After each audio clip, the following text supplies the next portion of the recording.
Dinurog at hindi na pinaporma ng Oklahoma City ang Los Angeles Lakers umpisa hanggang matapos ang laro.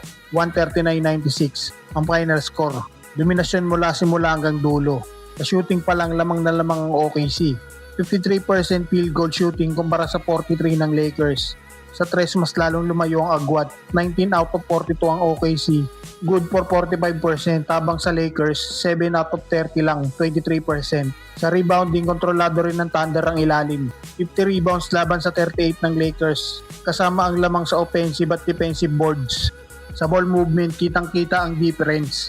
32 assists ng OKC kumpara sa 20 ng Lakers. At sa depensa 12 steals ang Thunder.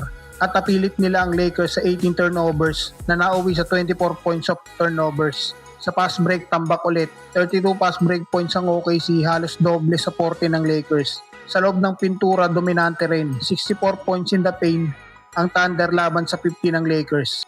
Kahit sa free throws lamang ang Lakers, 21 out of 27 kumpara sa 10 out of 30 ng OKC. Hindi pa rin sapat para makahabol. At hindi lang stats ang problema, mas lalong lumala ang sitwasyon ng ma-injured ng superstar na si Luka. Lumabas siya ng third quarter dahil sa left hamstring injury at hindi na nakabalik. Ayon kay Coach JJ Redick, magpapa-MRI si Luka para malaman ang severity ng injury at mas nakaka-alarma, naramdaman na pala ni Luka ito ng first half pa lang. Dagdag pa na problema, nagkaroon ng back injury si Austin Reeves sa first half. Sa kabuuan, walang naging sagot ang Lakers mula opensa, depensa hanggang energy, lamang na lamang ang Thunder. Pero malinaw kung ganito ang laban, malayo pa ang hahabulin nila para makasabay sa OKC. At kakapasok lang din na report, ayon kina Shams at Dave McNamee ng ESPN, hindi lang ilang games ang mamimiss si Luka. Tatapusin na niya ang regular season sa injury list at hindi pa sigurado kung makakabalik siya sa playoffs. Malaking problema ito para sa Lakers, lalo na si Luka ang isa sa pinakapangunahing inaasahan sa opensa. Bukod sa scoring, siya rin ang playmaker at leader ng team sa loob ng court. Gayon, mapipilitan ng Lakers na umasa kay LeBron James at Austin Reeves para buhatin ang kupunan sa nalalabing games ng season. Ang tanong ngayon, kakayanin ba ng Lakers makasabay sa standings nang wala si Luka? At mas malaking tanong, makakabalik pa ba siya sa tamang oras para sa playoffs?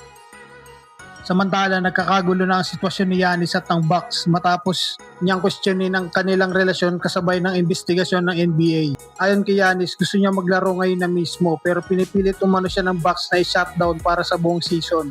Para sa kanya, isa itong malaking sampal. Diretsahan niyang sinabi na available siya at mukha daw ba siyang nagbibiro.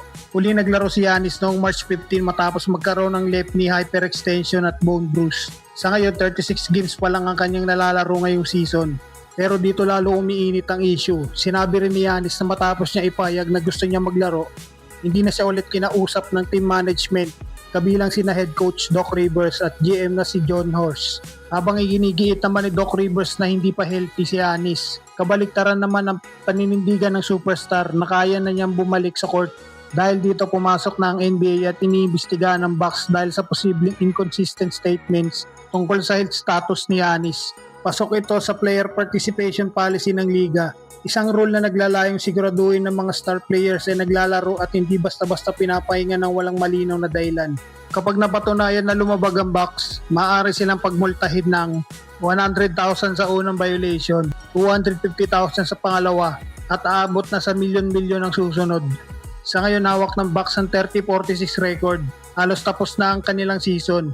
At sa mga payag ni Giannis, malinaw na hindi lang injury ang problema. Relasyon na ng player at team ang nasa alanganin. Posibleng maging mainit ang off-season lalo na't may natitira na lang siyang isang guaranteed year sa kontrata.